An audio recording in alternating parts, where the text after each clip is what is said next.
Добрый день, дорогие друзья! Вы на канале «Смотри и знай». Кости – это самая крепкая часть нашего организма, но даже она может истощиться и стать хрупкой. Такая ситуация становится возможной, когда организм не получает достаточного количества витаминов и ферментов. Также некоторые продукты провоцируют ослабление костей и суставов. Сладости. Переизбыток сахара влечет за собой череду серьезных последствий, и в частности ослабление костей и суставов. Дело в том, что излишнее количество глюкозы провоцирует вымывание витамина В и кальция. Такая ситуация повлечет за собой истощение зубной эмали и хрупкость костей, а в долгосрочной перспективе это может стать причиной остеопороза и переломов. Также вымывание витамина В может стать причиной возникновения депрессии и плохого настроения. Алкоголь. Алкоголь вреден не только для костей, но и для всего организма. Если ежедневно употреблять 100 мг спиртных напитков, то желудок перестает усваивать кальций, который нужен для поддержания здоровья костей. Алкоголь способен вмешиваться в процесс усваивания этого фермента, за счет чего получаемый организмом кальций уходит на другие потребности. Кроме этого, спирт уничтожает определенные клетки, которые являются фундаментом строения нашей костной системы. Соль и консерванты. Комбинация подобных веществ ослабляет кости и суставы. В то же время они снижают иммунитет. Частота и длительность аллергических и аутоиммунных патологий увеличивается, а также происходит провоцирование злокачественных трансформаций клеток, что способствует развитию раковых опухолей. Соль содержит натрий в больших количествах, а именно этот фермент способствует вытеснению кальция из крови и его выведению через почки с мочой. Если уровень натрия в организме будет слишком высоким, то кости начнут разрушаться. Такая ситуация объясняется тем, что при недостатке кальция в крови организм начинает черпать его из резервных запасов, а таковые находятся только в костях и суставах. Мясо. Мясо, в особенности красное, провоцирует возникновение такого заболевания, как подагра. Это заболевание характеризуется регулярными острыми приступами. Одной из основных причин возникновения болезни является употребление избыточного количества мяса. Дело в том, что этот продукт способен вызывать повышение уровня мочевой кислоты в крови. Соки. Одно из исследований установило, что употребление газированных напитков и соков вызывает возникновение подагры.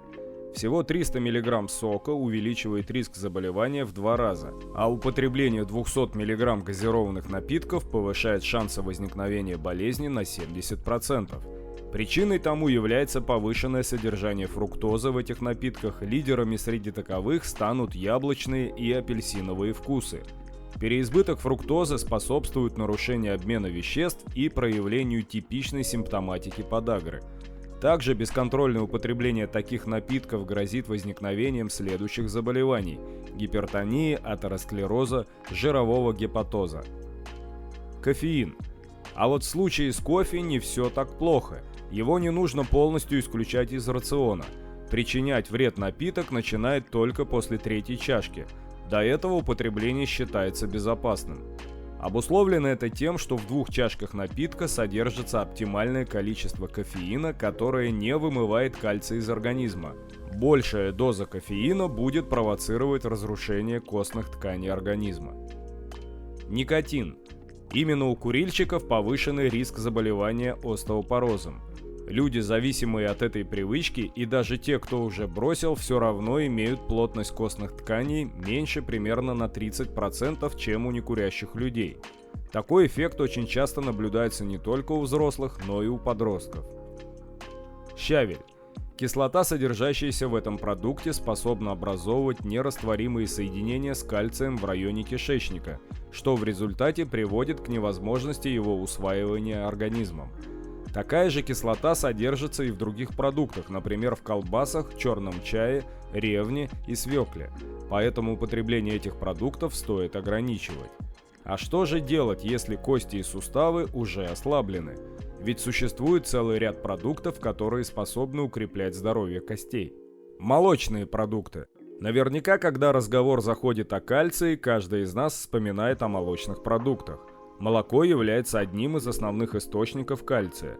В зависимости от индивидуальных показателей каждого человека всего 1 стакан молока способен покрыть 1/3 всей суточной нормы кальция. Но фермент содержится не только в молоке, также сыр, творог, йогурт и другие кисломолочные продукты богаты этим элементом. Сардины. В этой рыбе содержится еще большее количество кальция и витамина D, чем в молочной продукции. Всего лишь 90 грамм консервированных сардин обеспечат вас большим количеством кальция, чем 1 стакан молока. Также сардины являются весьма доступным продуктом.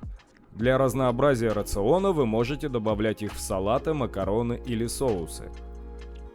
Зеленые овощи. Такие продукты насыщены кальцием, что способно поддерживать здоровье наших костей и суставов.